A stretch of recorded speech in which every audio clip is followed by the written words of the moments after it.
What's up, everybody? Welcome to another episode of the show Built with VAs. I'm your host, Valentina Brega, and if you're listening to this, you don't have a way of seeing this, but if you watch this episode, you know that we're in a different location. I'm not in my office right now, we're at a park, and I'm thinking, man, what a privilege it is to be an entrepreneur, be able to detach from the daily work and come to the park and spend time with the kids. And I'm thinking entrepreneurship is a beautiful journey, and being a parent is a beautiful journey as well. What about if you combine them together? There are definitely some lessons that I learned being a parent and an entrepreneur. And if you think that having kids is gonna stop your business grow or is gonna be a bottleneck in your business, well, think again. I'm gonna share with you some of the secrets and some of the biggest aha moments and some of the lessons that I learned while being a parent and an entrepreneur. I can't wait to dive into this. It's gonna be probably one of my most favorite episodes ever because it's so personal, it's so close to my heart. So let's get right into that. This is gonna be amazing. Let's get to it.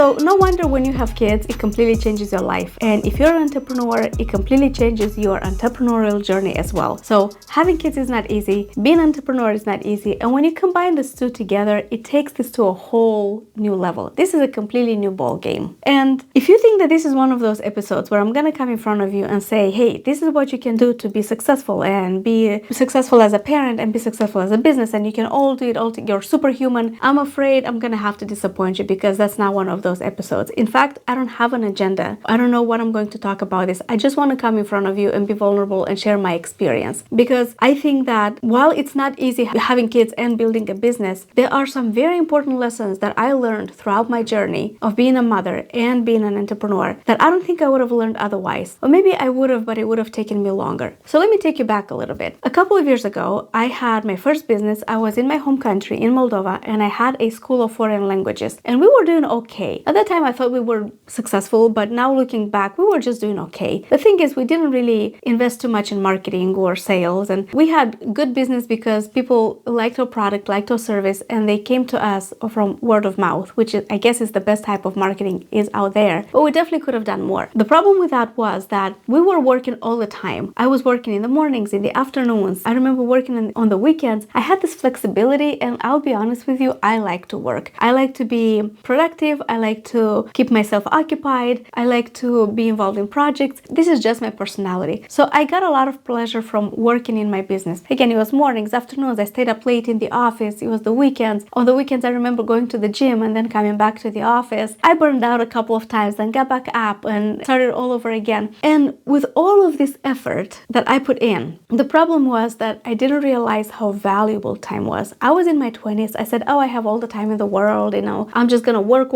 My idea was I'm going to hustle in the 20s, get to financial freedom, and then build a family in the 30s. And so I put all of this time into the work. And now my second business, I actually created 2 years ago, already being a parent. My first daughter was 4 years old at the time, and my youngest daughter was actually born 9 months ago. So surprisingly, the business that I developed now as a parent is a lot more successful than the business I developed a couple of years ago when I had all the time in the world. So that got me thinking. A lot of people said, well, kids are a big bottleneck in your business. Once you have a family, you're not going to have enough time to devote to the business, and you're not going to have time to grow the business. And that's just not true, because one thing that I learned was I became very ruthless about prioritizing my time. All of a sudden, my time became so valuable as I became a mother. And that's understandable because when you're a parent, whether you're a single parent or whether you have a supportive spouse or if you have somebody helping you out, your attention is going to be divided. Your kids need you, your staff needs you, they will ask you a lot of questions, and you are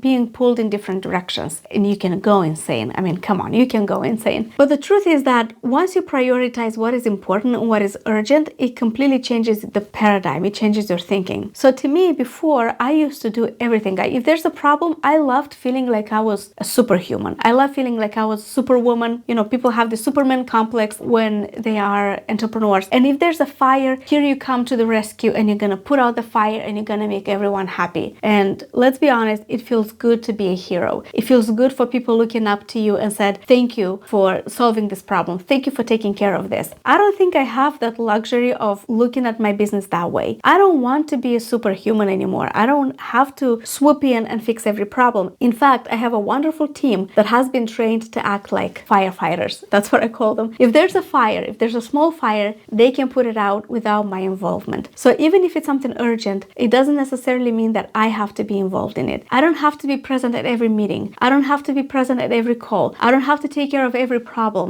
What led me to become this person was actually being a parent. And not because I matured, which in fact, part of that could be also. But I think the main catalyst to this was because I really don't have enough time to be pulled in all of these directions. So at some point, I'm like, this is too much. You guys figure it out. And when you train your team to take care of the stuff for you, you will be surprised how much better they take care of the stuff for you than you ever did. So this is another big lesson that I learned. And this lesson, I learned it when I was pregnant with my second daughter. I sort of wanted to get a lot of things done before my daughter arrives. So I had this time limit in my mind, like, okay, we have 8 more months, 7 more months, 6 more months to get it done. What exactly were we working on this time? We were working on systems and processes and making sure I put the key people in key positions. So because once the baby is born, I know I'm going to have to step out and take care of the little one, and I'm not going to be as available as I was before. And this has really helped me have a better team, a more empowered team, because my team loved it. When I give them this autonomy, when I give them this freedom of choice and freedom of taking care of their department as if this is their business, they surprise me with their good ideas and with the outside of the box thinking that actually move the business forward. Of course, they still run the ideas by me, so I have to approve them, but I don't have to be involved in every little decision. They actually organize meetings among each other. They have department meetings, then they have staff meetings, and I don't have to be present at all of those, because I just get a report on what was discussed, what decision was reached, and then I approve or disapprove it, which sounds wonderful. It doesn't always work. It doesn't mean that, once you have a great team, you're going to have to step out. That's not the case. And I have to say that I've been very, very lucky having a good team, but also I've been very lucky to have support with my kids. Ever since my second daughter was born, we always have grandparents visiting our house and taking care of the kids. So I'm not going to be the type of person who comes in front of you and says, you can totally do it and you have to be a superwoman or superman to take care of that, because that's just not my experience. So when you have the support from your family, from your friends, when you have somebody helping you out, this is a huge game changer. But if I want to keep it strictly to the business, then I just want to say I have a wonderful team that has been helping me a lot, and also learning how to prioritize my time and distinguishing from what is important and what is urgent. That was a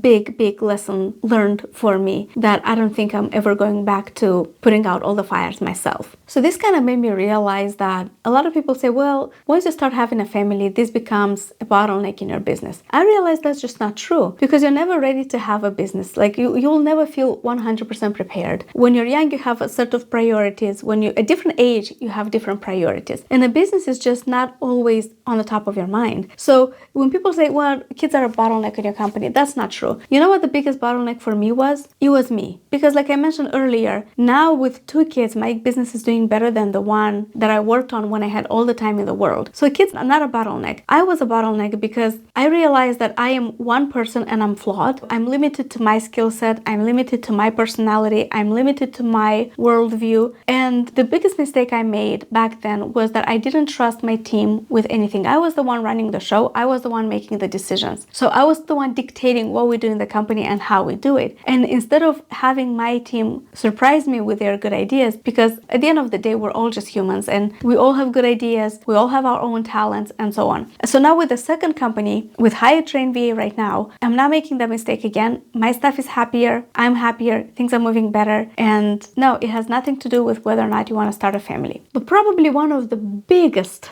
lessons that I learned, or one of the most aha moments I had, I speak with other parents and they say, after having kids, I started becoming more patient. Well, that's not the case for me. I always had a very high sense of urgency, but after having kids, I had this huge FOMO, a fear of missing out, because I realized just how valuable time is, how fast it flies by. I'm looking at my children, how fast they grow, and I realized that, whoa, time really does fly, especially when you're very busy. So I want to make sure that I am spending time with my kids and working something for them. But getting back to this FOMO, I want to make sure that I want to leave a legacy for my kids. I want to show them how you build something, how you take decisions, how you fail, and how you get up from failures, and how you fix it, and how you talk to people, and how you train a team, and how you find people, and why it's important not to be alone on this entrepreneurial journey, but rather share this journey with other people who have the same vision as you. So I got this really big FOMO. Time is flying by. it goes by really fast. And what am I doing? How am I raising my kids in a way that they see this entrepreneurial spirit and they develop this entrepreneurial spirit? What am I leaving behind? For me, this is very important. And it really shifted the way I look at entrepreneurship. But now if you ask me why I want to be an entrepreneur, it's more than just the financial aspect. I realize how many lives I'm impacting. I have a great team, like I mentioned earlier, and I understand that I'm responsible not just for my financial well-being, but also for their financial well-being as well. I need to make sure that they are able to put food on their table because they work for my company. So this is huge for me. It's all about the impact. It's about how I'm impacting the customers I work with, how I help them when they hire a virtual assistant, when they train a virtual assistant, how I'm helping them scale their business so they can impact more people also. And I'm impacting the lives of our customers. I'm impacting the lives of my family. I'm impacting the lives of my staff. And this is a very rewarding experience. And I love hearing people say that thanks to this, I achieved this or I achieved that. It's just a very pleasant feeling. So I think legacy, it's starting to become very important for me. What am I doing with my life? How am I spending this? What kind of example am I setting for my kids? It's not just my life right now. It's a life that I want to set as an example for others as well. So that's why I love being an entrepreneur and being a parent, and why I think the combination of the two is so transformative. It's such a personal growth that I feel by doing the two of them together that I don't think I would have had the same amount of growth if I did just one of them individually. I think it is absolutely amazing. So if you're a parent listening to this, work on yourself. Don't forget to spend time with the kids. It's very important. Devote time to the family, but also don't forget about yourself. What brings you happiness? What brings you fulfillment? About why were you put on this earth? What are you leaving behind? And what do you want to achieve with this only a few decades that we have to live on this earth? So thank you so much, everyone. Like I said, there's no agenda. I just wanted to come in front of you, and I feel like I wanted to share this message with you. So let me know what you thought about this. It's not our typical built with VA type of episode, but I hope you got some inspiration, or at least maybe got to know me better. Let me know what you think about this, and as always, if you need any useful resources, check them out in the description. I would love to know more about you. Let's get on a call. If you need anything, my team and I are here to assist you. Thank you so much. I'll see you next time.